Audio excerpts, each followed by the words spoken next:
Hey, how's that consequence culture working out for you clowns? Harvard students scramble to take back support for letter attacking Israel as some CEOs look to blacklist them. I guess they weren't very virtuous after all.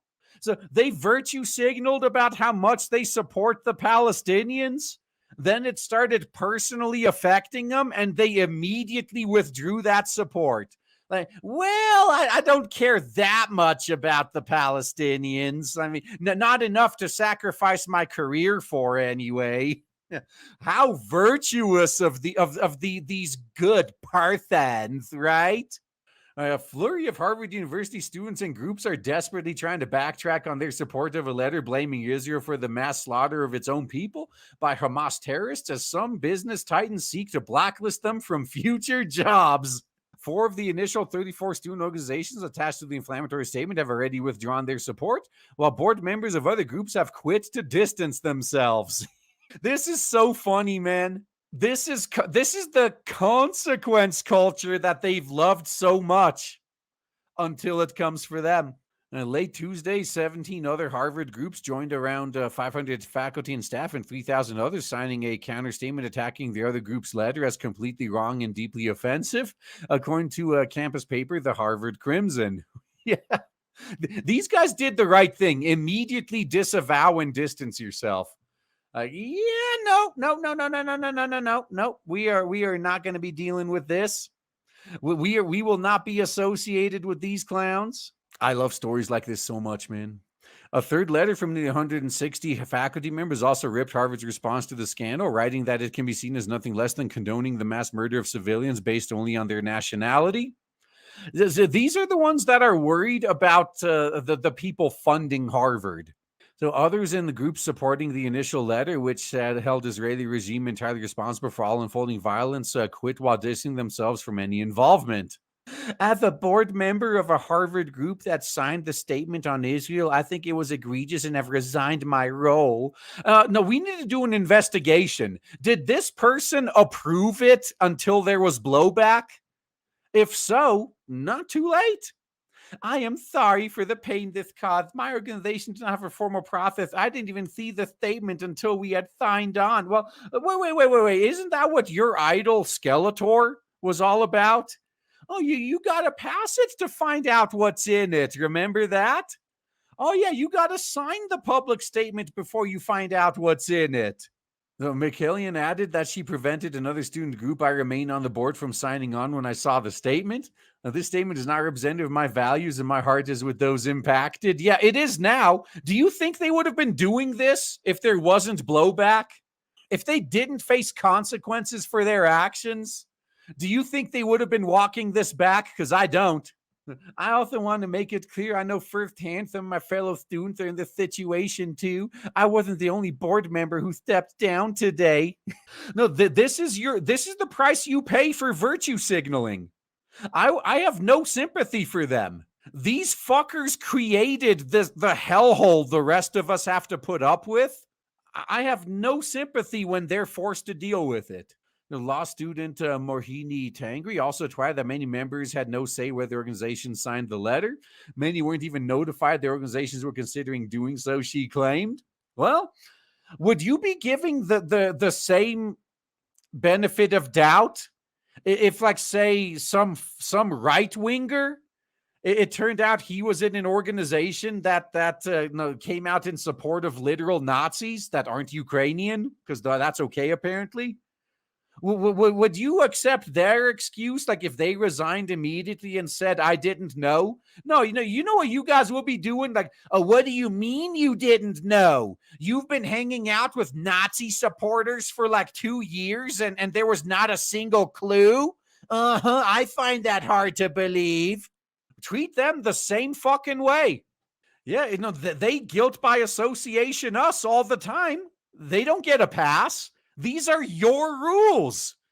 A number of student organizations also put out statements in recent days announcing that they are rescinding their signatures from the controversial statement. Yeah, now that they've been blacklisted from future employment, all of a sudden they're like, no, it was just a prank, bro. It was just a prank, bro.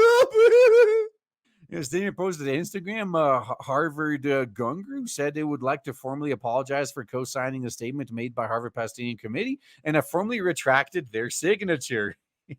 Of course they did now. We would like to clarify that we stand in solidarity with both Israeli and Palestinian victims and their families. Yeah, get back on that fence. That's right. Harvard undergraduate Gungru strictly denounces and condemns the massacre propagated by the terrorist organization Hamas. We truly apologize for the insensitivity of the statement that was released recently. This reads like someone whose funding just got cut. This is what they call getting hoisted by your own petard, right? The Harvard undergraduate Nepali Student Association also released a statement on Instagram expressing regret at signing the letter that has been interpreted as a tacit support for recent violent attacks on Israel. No. That's what it was.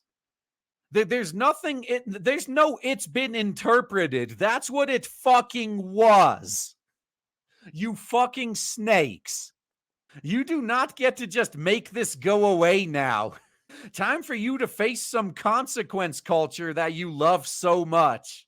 This is never going to get old. I think we might finally be turning the corner.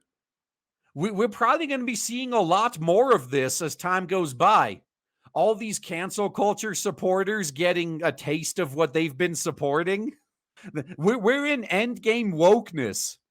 And we deplore the attack that have taken the lives of hundreds of innocent civilians, including 10 Nepali students in Israel. To ensure that our stance on the condemnation of violence by Hamas in support of just peace remains clear, we retract our signature from the statement. Of course you do. Now you do. Now that your careers are in jeopardy, you retract your statement. Harvard College Act on a Dream told student paper that only signed as a result of miscommunication and a lack of due diligence. No, you signed on, as you always do, to support the current thing because you just got to show how virtuous you are. You got to get that virtue signal in. It backfired spectacularly, and now you're making up excuses. If it wasn't for this backfire, if these employers didn't threaten to blacklist and these organizations, they would not be backtracking this right now. The endorsement of the statement in no way reflects their individual opinions about the ensuing violence in the Palestine and Israel. Of course. Oh, yet when we do something like this, it's guilt by association. And the statement released by Harvard Palestinian Committee no longer lists more than 30 student groups that originally signed onto the statement, but rather says the statement was co-authored by a coalition of Palestinian solidarity groups at Harvard. The internet's forever, bitch. Every last one of these organizations, like it's there permanently. For student safety, the names of all original signing organizations have been concealed at this time. It's available online. But the student organizations only seem to have released their statements after billionaire hedge fund manager Bill Ackman called for the university to release the names of the students in these groups so they will not be hired by Wall Street. Yeah. What a funny coincidence that. I have been asked by a number of CEOs of Harvard to release a list of members of each of these Harvard organizations that have issued the letter assigning sole responsibility for Hamas's heinous acts to Israel, so as to ensure that none of us inadvertently hire any of their members. Ackman, the billionaire founder of hedge fund giant Pershing Square Capital Management, wrote on his Twitter social media account on Tuesday. No, why don't you just play it safe and not hire anyone from Harvard? How about that? That will get them to out who the culprits are really quick. If they just flat out said, okay, if you guys aren't going to give us the lists of who these people are, we're not going to hire anyone from Harvard. The next day, or not even the next day, immediately, you'd have other Harvard students putting the lists out. Like, fuck that. I'm not going to fall on this sword for you. So if, in fact, their members support the letter they have released, the names of the signatories should be made public so their views are publicly known. Yeah, stand behind your virtue signalers, coward. You're going to virtue signal like this and then run away? So Ackman, a Harvard grad who has a net worth of $3.5 billion, added one should not be able to hide behind the corporate shield when issuing statements supporting the actions of terrorists, who we now learn have beheaded babies, among other inconceivably despicable acts. Agreed. They're all about removing anonymity from the people they don't like. We get to play this game too. You don't get to remain anonymous when you support literal terrorist organizations. As the backlash raged, Harvard President Claudine Gay released a statement Tuesday saying, "Let there be no doubt I condemn the terrorist atrocities perpetrated by Hamas." Yeah, she condemned it after the blowback. Such inhumanity is abhorrent, whatever one's individual views of the origins of longstanding conflicts in the region. Let me also state on this matter and others, while our students may have the right to speak for themselves, no student group, not even 30 student groups, speaks for Harvard University or its leadership. Start disavowing them like you would if they were right wing. We will all be well served in such difficult moment by rhetoric that aims to illuminate and not to inflame. I appeal to all of us in this community to keep of learning to keep this in mind as our conversations continue. Yeah. Well, cancel culture was only supposed to be used against the right, guys. Don't let it be used against you. Let's just stop. Let's talk. No, let them eat each other.